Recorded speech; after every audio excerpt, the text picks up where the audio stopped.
नमस्ते योगीज। आज हम जानेंगे कि सूक्ष्म व्यायाम कैसे करते हैं, कौन कौन से होते हैं और उनसे कौन से बेनिफिट्स होते हैं। सूक्ष्म व्यायाम हमारे अर्थराइटिस को और बहुत सारी प्रॉब्लम्स को, हमारे जो कलाई के जोड़ है या हर जगह जगह के जो जोड़ है उसमें बहुत फ़ायदेमंद होता है। सूक्ष्म व्यायाम जब हम करते हैं उससे हमारे जॉइंट्स के जितने भी दर्द या पेन जो आपको होता है वो सारे ठीक होते हैं और बहुत सारी प्रॉब्लम्स जिसको गठिया या अर्थराइटिस टाइप में होता है वो सारी चीज़ें भी इससे बहुत कम हो जाती है धीरे धीरे। इसीलिए सूक्ष्म योगा शुरू करने से पहले हमें सूक्ष्म व्यायाम ज़रूर करना चाहिए। तो हम स्टार्ट करते हैं कि हमें सूक्ष्म व्यायाम कैसे करना चाहिए। सबसे पहले हम गर्दन से स्टार्ट करेंगे, चाहे गर्दन से स्टार्ट करेंगे, फिर शोल्डर, उसके बाद फिर बाही करेंगे। सबसे पहले गर्दन को करेंगे। गर्दन में हम सबसे पहले हमारी गर्दन को धीरे धीरे रोटेट करेंगे। गर्दन जब भी हम इस तरह से रोटेट करते हैं तो बहुत स्पीड में नहीं करना चाहिए। जब हम धीरे धीरे इस तरह से गर्दन को रोटेट करते हैं तो हमारी सारी नसें खुलती हैं। अपोजिट डायरेक्शन में धीरे धीरे घुमाना है गर्दन को।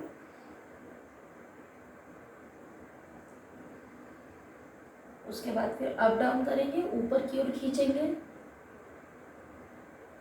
नीचे की ओर। जिसे कोई सर्वाइकल प्रॉब्लम हो या फिर हाई बीपी हो वो नीचे की ओर ज़्यादा देर होल्ड करके ना रखें और नीचे की ओर ना झुके। जिसे कोई दिक्कत नहीं हो वो अप डाउन आराम से कर सकते हैं। इस तरह से अप डाउन करना है। धीरे धीरे गर्दन को साइड में करना है, अदर साइड, वापस, चेंज, वापस सीधे आएंगे, गर्दन को सीधे रखेंगे। उसके बाद फिर धीरे से गर्दन को इस तरह से हल्का सा मोड़ेंगे, वापस दूसरे साइड से मोड़ेंगे। इस तरह से हमें गर्दन के जो ये सूक्ष्म व्यायाम है इसे हम लगभग 5 से 10 बार हमें करना चाहिए। कोई भी व्यायाम को लगभग 5 से 10 बार करने की कोशिश करें ताकि धीरे धीरे हमारी कैपेसिटी बढ़े और हम ज़्यादा अच्छे से कर पाए। गर्दन का हो गया है। गर्दन के बाद आएंगे हम शोल्डर पे। तो जब हम शोल्डर का व्यायाम करेंगे सूक्ष्म, तो उसमें हम शोल्डर को हल्का हल्का इस तरह से रोटेट करेंगे अपोजिट डायरेक्शन में।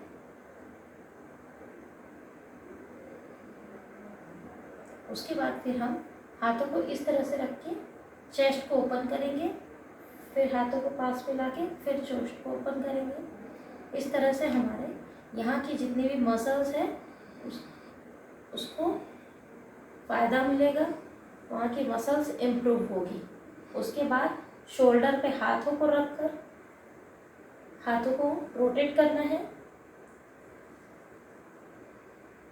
अपोजिट डायरेक्शन में। इसे भी आप 5 से 10 बार करिए। ये भी आपको शोल्डर के पेन में और बहुत सारी प्रॉब्लम्स में बहुत फ़ायदा करता है। उसके बाद हाथों को जब हम हमारी ये कोहनी के जो जॉइंट होते हैं इसमें भी इस तरह से हमें हाथों को रोटेट करना है, अप एंड डाउन करना है, हाथों को खोलना है, फिर सीधे करना है। ठीक है। उसके बाद इसे भी 5 से 10 बार करेंगे। उसके बाद फिर हम हाथों को इस तरह से खोल लेंगे और शोल्डर पे लाएंगे, फिर सीधा करेंगे इस तरह से। इसे भी 5 से 10 बार करेंगे। और उसके बाद हमारी ये जो हाथों की कलाइयाँ हैं इन्हें हम इस तरह से धीरे धीरे रोटेट करेंगे। धीरे धीरे करना है अपोजिट डायरेक्शन में। फिर इस तरह से इसे भी 5 से 10 बार करना है। उसके बाद जो हमारे हाथों की हथेली है इसको इस तरह से एक बार अंगूठा बाहर रहेगा और फिर खोलेंगे, फिर एक बार अंगूठा अंदर रहेगा, फिर खोलेंगे, फिर एक बार अंगूठा बाहर रहेगा फिर खोलेंगे, फिर एक बार अंगूठा अंदर रहेगा। और जब हमारी ये उंगलियां इस तरह से मुट्ठी बंद होती हैं और यहाँ की जो हमारी उंगलियों से यहाँ पे जब टच होता है तो हमारे बहुत सारे वाइब्रेशन और बहुत सारे जैसे हमारे लीवर का, किडनी का सारे जो फंक्शन होते हैं उनके पॉइंट्स यहाँ पे रहते हैं। वो जब दबते हैं तो वो हमारे जो डाइजेशन और भी जो प्रॉब्लम्स रहती है उनको कम करने में हेल्प करता है। इसीलिए इस तरह से भी कर सकते हैं। ठीक है, ये तो हो गया हमारे हाथों के मूवमेंट्स। उसके बाद फिर हम धीरे से करेंगे। आप इस तरह से रफ थेरेपी होती है उसमें हम इस तरह से हमारी कलाइयों को भी रफ कर सकते हैं। ठीक है, इस तरह से भी आप कर सकते हैं। धीरे धीरे करना है, बहुत ज़्यादा एकदम खींचते नहीं, ये बिगनर्स के लिए है। और उसके बाद हाथों को इस तरह से ऊपर की ओर खींचिए, नीचे की ओर खींचिए, इस तरह से, इस तरह से। इसे आप रेगुलर करेंगे तो आपके इसको बेनिफिट ज़रूर दिखाई देंगे। उसके बाद अब हम आएंगे कमर ट्विस्टिंग पे। हमारे जो टमी के भाग रहता है इसका ट्विस्टिंग पे आएंगे तो हम एक घुटने पे हाथ रखेंगे, दूसरा हमारा ये हाथ कमर पे जाएगा और हम पीछे की ओर वॉल को देखने की कोशिश करेंगे। आपको दिखाई नहीं दे रहा होगा तो मैं आपको इस तरह से हमने ये एक हाथ को इस घुटने पे रखा, इस दूसरे हाथ को कमर पे रखा और पीछे की वॉल को देखने की कोशिश करेंगे। इसके बाद अपोजिट साइड पे धीरे से वापस आके इस तरह से आपको भी इसे 5 से 10 बार करना है। उसके बाद धीरे से हम पैरों पे आएंगे, पैरों को खोल लेंगे इस तरह से। इस तरह से हमने पैरों को खोल लिया। पैरों को खोलने के बाद सबसे पहले हम उंगलियों से स्टार्ट करेंगे। हाथों को पीछे रख लीजिए, पैरों की उंगलियों को इस तरह से करिए, इस तरह से हम पैरों की उंगलियों को करेंगे। 5 से 10 बार करिए। जब ये हो जाए उसके बाद फिर पूरे पैरों को खींचिए, आगे पीछे, आगे पीछे, है ना, इस तरह से आगे पीछे करिए। ब्रीथ नॉर्मल रखना है। इनहेल एक्सहेल, गहरी सांस लीजिए, गहरी सांस छोड़िए और इस तरह से करना है। ये भी हो जाए उसके बाद पैरों को रोटेट करेंगे अपोजिट डायरेक्शन में।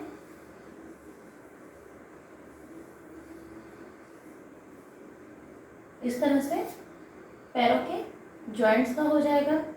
उसके बाद फिर घुटनों के लिए हमने अभी बताया नहीं है, तो घुटनों के लिए हम सबसे पहले हमारा ये जो एक पैर है इसको हम एक पैर को नीचे रख देंगे और दूसरा पैर हमारा यहाँ पे रहेगा इस तरह से। ये जो हमारा ये पैर है ये वाला, इसे हम नीचे रखेंगे एक पैर के और दूसरा पैर सीधा रखेंगे और इसको खींचेंगे, फिर आगे ऊपर नीचे करेंगे तो हमारे इस घुटने पे प्रेशर बनेगा। ठीक है, इसमें हम एक पैर फोल्ड करेंगे और इस तरह से रखेंगे और दूसरा पैर सीधा रख के आगे की ओर खींचेंगे, फिर पीछे, आगे पीछे, इस तरह से हमें करना है। ठीक है, इससे हमारे घुटने के जॉइंट से मूवमेंट्स होंगे। इसमें हम इस तरह से पैरों को इस तरह से भी ढीला कर सकते हैं, ये भी अच्छा होता है। ठीक है, और एक दूसरा इस तरह से भी होता है, आपको मैं इस तरह से दिखा देती हूँ। इसमें हम पैरों को पकड़ लेते हैं और इस तरह से रोटेट करते हैं आगे, फिर अपोजिट में रोटेट करते हैं। इससे भी हमारी, फिर हम दूसरे पैर से करेंगे, रोटेट किया, फिर अपोजिट डायरेक्शन में रोटेट किया। इससे भी हमारे जो जॉइंट है इसमें बहुत फ़ायदा मिलता है। ये तो हो गया सब। अब हम करेंगे बटरफ्लाई। बटरफ्लाई से हमारे जो थाई जॉइंट रहता है इसमें बहुत फ़ायदा मिलता है। इस तरह से अगर कोई बिगनर है और उसका अगर यहाँ तक पैर जा रहा है तो कोई दिक्कत नहीं है, आप यहीं पे इस तरह से हिलाइए। आप जितना हिला पा रहे हैं उतना हिलाइए, ज़रूरी नहीं है बहुत ज़्यादा हिलाना है, जितना आपसे बन रहा है अपनी कैपेसिटी के अनुसार करिए। और ये जो है हाई बीपी वाले भी आराम से कर सकते हैं, हार्ट प्रॉब्लम वाले भी आराम से कर सकते हैं। ये सारी चीज़ें कोई दिक्कत नहीं आएगी, बस किसी भी चीज़ में होल्ड नहीं करना है और नॉर्मल लगातार करते रहना है। होल्डिंग चीज़ है, ज़्यादा देर होल्ड करके नहीं रखना है। इस तरह से हम करेंगे, इससे हमारे थाई जॉइंट खुलेंगे। ठीक है, ये वाला तो हो गया। इसको बटरफ्लाई भी बोलते हैं और भद्रासन में बैठते हैं तो ये पोजीशन रहती है, लेकिन अभी हम बटरफ्लाई इसलिए कर रहे थे ताकि हमारे थाई का जॉइंट खुले। ठीक, लास्ट में हम अपनी पूरी बॉडी को स्ट्रेच करेंगे। इस तरह से आप इस तरह से हो जाएंगे और पूरी बॉडी को स्ट्रेच करिए। वापस आइए, खींचिए अपनी बॉडी को, वापस आइए। इस तरह से पूरी बॉडी को भी खींचेंगे। ये बिगनर के लिए है, जो अभी नई नई शुरुआत कर रहे हैं, जिसे अभी योग में शुरुआत करे हैं, जो नहीं कर पा रहे हैं उनके लिए है, ताकि वो शुरुआत किस तरह से करें उन्हें पता चले। इस तरह से शुरुआत करेंगे तो आपको दिन भर बहुत अच्छा लगेगा। ये तो बस सूक्ष्म व्यायाम थे। धीरे धीरे हम इसमें आसन भी देखेंगे कि कौन कौन से होते हैं और किन किन बीमारियों के लिए वो फ़ायदा करते हैं। जब हम ये सारे सूक्ष्म व्यायाम कर लें, उसके बाद 1 से 2 गहरी सांस लें। Inhale, exhale, inhale, exhale. इस तरह से गहरी सांस लें, गहरी सांस छोड़ते हुए सारे सूक्ष्म व्यायाम को करिए। उसके बाद धीरे धीरे फिर हम आसन करेंगे। तो इसी तरह आप सूक्ष्म व्यायाम की तैयारी करिए। उसके बाद फिर मिलते हैं अगले आसन में, जो आपको बहुत सारे हेल्थ बेनिफिट देगा। तो नमस्कार, मिलते हैं अगले वीडियो में।